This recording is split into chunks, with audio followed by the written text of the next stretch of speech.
Literature Mastery. Today I am going to talk about some basic components that can be seen in literature. These are used by the writers mostly in their writing to make a literary text more creative.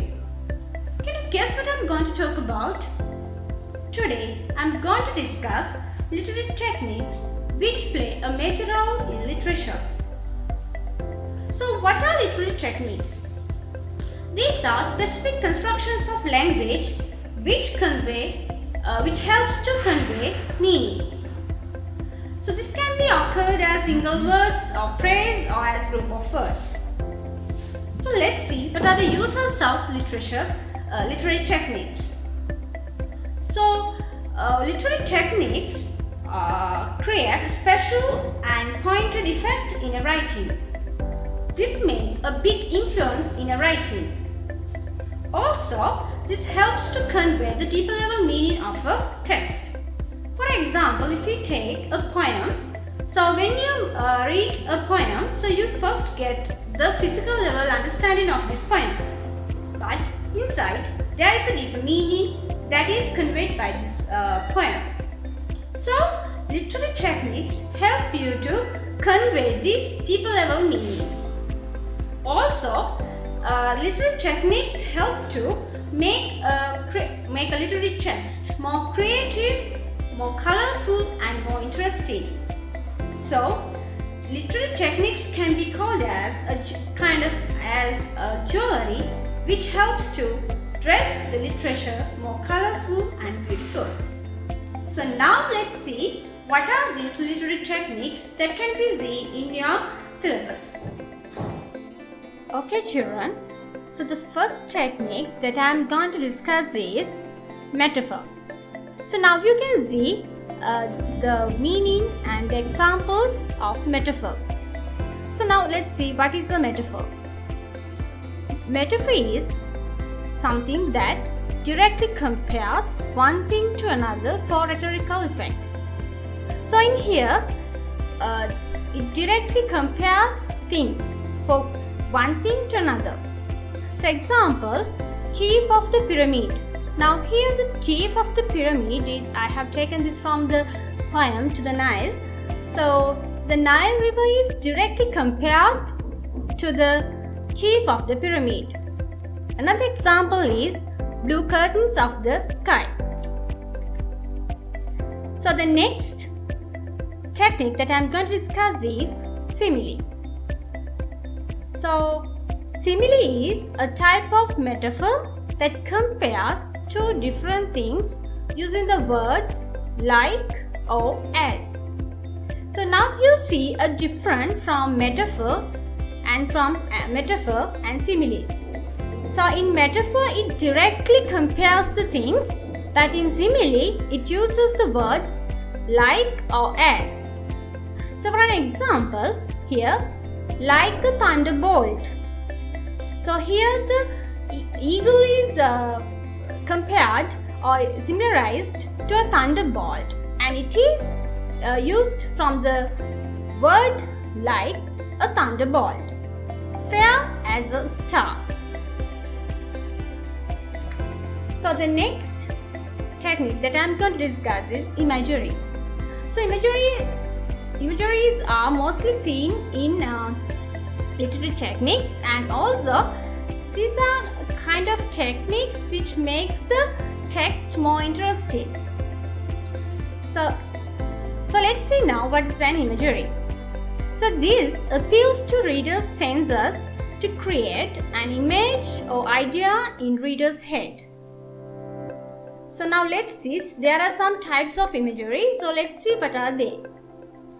Visual imagery, auditory imagery, gustatory imagery, olfactory imagery, tactile imagery and kinesthetic imagery. So now let's see what are these imageries separately. Visual imagery.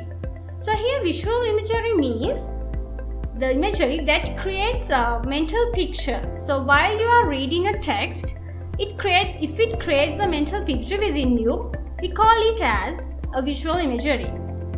Auditory imagery. So auditory imagery is the sense of hearing. So now when you are reading a text, and if there is any sound and you feel that sound, that we call it as auditory imagery. Gustatory imagery.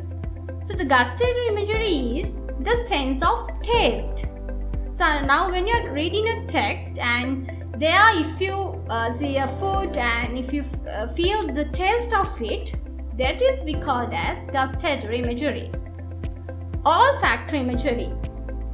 Olfactory imagery is the sense of smell. So when you are reading text and if you feel the smell of a flower or smell of food, so we call it as olfactory imagery. Tactile imagery. So tactile imagery is the experience of touch through a text. And then we have finally kinesthetic imagery. So this is the sensory experience of motion. So now when you're reading a text, if you feel the sensory feel of the motion, sometimes maybe a speed motion or slow motion, then fall in one and the fighting. So all these things belongs to this kinesthetic imagery. The next technique is flashback. So flashback mostly you can see in a novel. Okay, before that let's see what is a flashback. Flashback takes reader back in time to the past events in a character's life. So as I told you before, this can be mostly seen in novels. Let's see an example. The entire house reminded me of dear Atha's place. So now this is a flashback that I have taken from the novel Bringing Tony Home. Personification. So personification also a very important technique that can be seen in a literary text. So let's see what is a personification. This is giving human characteristics to non-human things, animals and ideas. So this gives the human quality to animals and ideas or non-human things. For example, he claps the crag. Now I have taken this example from the poem The Eagle. So in here he is referred to the eagle. Thou fair help angel of the evening. Now here thou is referred to the star. So this also the star is personified.